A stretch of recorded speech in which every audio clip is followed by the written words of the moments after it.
Assalamualaikum warahmatullahi wabarakatuh. Hari ini kita akan belajar mata pelajaran Bahasa Indonesia yang kemarin kita sudah membahas tentang texture pen. Hari ini kita akan membahas ke materi baru, yaitu informasi penting dalam teks tanggapan.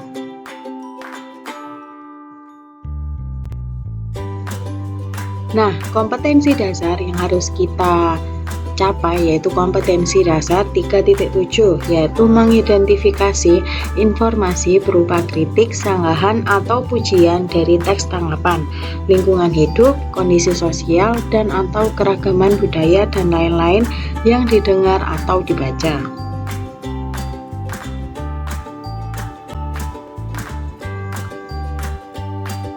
Nah, berikut merupakan materi yang akan kita pelajari untuk hari ini.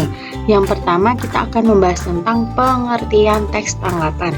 Yang kedua, apa saja sih informasi penting dalam teks tanggapan?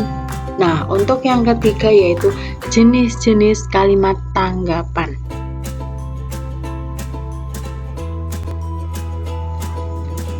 Kita masuk materi yang pertama, yaitu apa sih teks tanggapan itu? Nah, di sini sudah dijelaskan bahwa teks tanggapan yaitu teks berupa kritikan, dukungan, pernyataan setuju atau tidak setuju tentang baik buruknya suatu hal disertai dengan alasan yang logis.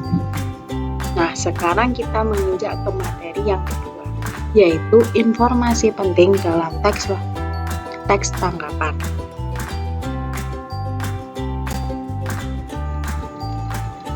Di sini sudah tertera langkah-langkah dalam menemukan informasi penting dalam teks tanggapan, yaitu yang pertama, kalian baca dulu seluruh teks tanggapan tersebut. Setelah itu, temukan pokok isinya dari setiap paragrafnya teks tanggapan. Yang ketiga, jangan lupa dicatat informasi penting yang ditemukan dalam sebuah teks tanggapan.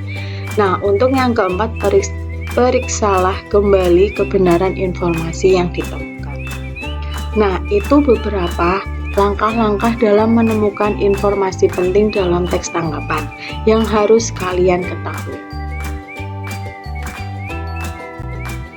Menginjak ke materi yang terakhir, yaitu yang ketiga, yaitu jenis-jenis kalimat tanggapan. Ada 5 jenis-jenis kalimat tanggapan yang harus kalian ketahui.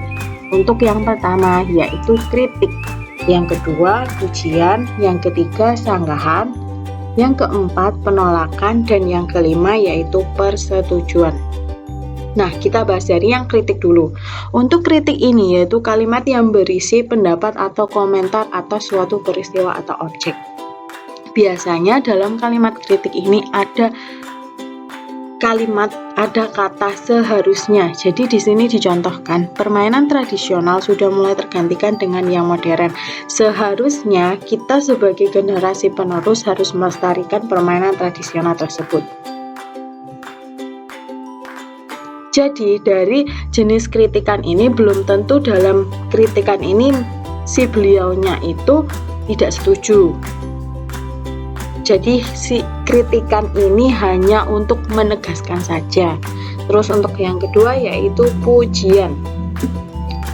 Pujian yaitu suatu pernyataan atau ungkapan penghargaan yang diungkapkan suatu kebaikan atau keberhasilan tentang sesuatu. Nah, di sini ada contohnya. Terus untuk yang ketiga yaitu sanggahan. Sanggahan ini yaitu ungkapan ketidaksetujuan terhadap sesuatu. Tetapi di dalam sanggahan ini harus ada etikanya. Nah, di sini sudah dicontohkan bahwa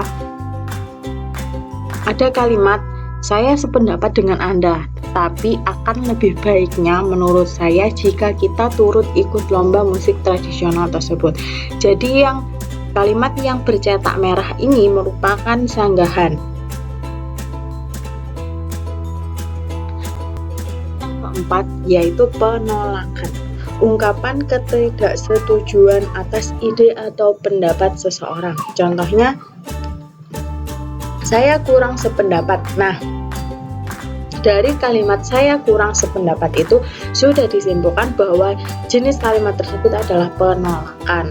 Nah, untuk yang kelima adalah persetujuan, yaitu pernyataan kesetujuan terhadap pendapat orang lain. Jadi ada kata saya setuju dengan Anda, saya setuju dengan pendapat Anda. Nah, itu termasuk ke dalam kalimat tanggapan persetujuan.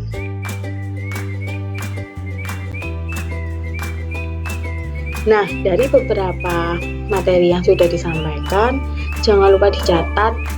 Nanti akan ada tambahan poin sendiri kalau kalian mencatatnya, dan jangan lupa absen di YouTube. Oke? Nah, terima kasih untuk materi hari ini. Nanti kalau ada yang tidak paham, nanti bisa ditanyakan di besoknya. Oke? Jangan lupa belajar, jangan lupa jaga kesehatan. Saya akhiri, wassalamualaikum warahmatullahi wabarakatuh.